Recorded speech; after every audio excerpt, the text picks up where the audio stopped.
Olá, tudo bem? Boa tarde. Me chamo José Pereira, né? Sou professor da URCA, dirigente do Sindurca e militante da Resistência PSOL, certo?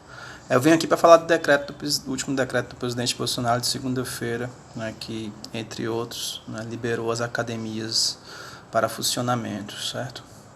Então, vejam, esse decreto demonstra, por parte do presidente, que ele quer, de fato, provocar uma morte, cada vez mais mortes no nosso país. E nós não podemos permitir. É completamente irresponsável, vai contra todas as medidas de isolamento social que estão sendo propostas, que estão sendo colocadas nos estados e municípios onde a pandemia avança, e ele vai na contramão das medidas necessárias para impedir que a pandemia avance e provoque mais mortes diante do colapso do sistema de saúde, diante da ausência de leitos suficientes para atender os doentes por parte do corona.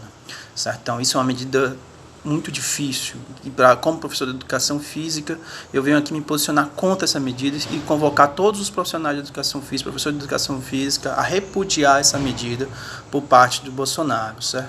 Se aproveita da situação difícil que nós passamos, todos os nossos trabalhadores, em particular a educação física, onde tem um risco permanente do desemprego, o risco de não poder garantir ainda o seu sustento diante dessa pandemia, para propor esse tipo de medida.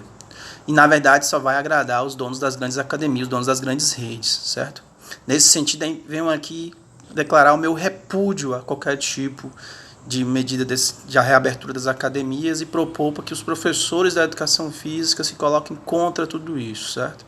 E também venho exigir que as instituições, né, a CONFEF, CREF, que até então não se posicionou nada sobre isso, que venha a público e manifeste também seu repúdio contra essa medida por parte do governo Bolsonaro. Afinal, é uma das principais entidades da categoria, né, com dezenas de milhares de filiados, deveria se posicionar em defesa da vida dos professores de educação física nesse momento que a pandemia é uma ameaça a essas condições. Então, nesse sentido, é importante que todos se manifestem, venham a público declarar o repúdio ao decreto do presidente e declarar a importância do isolamento social para garantir a vida, certo?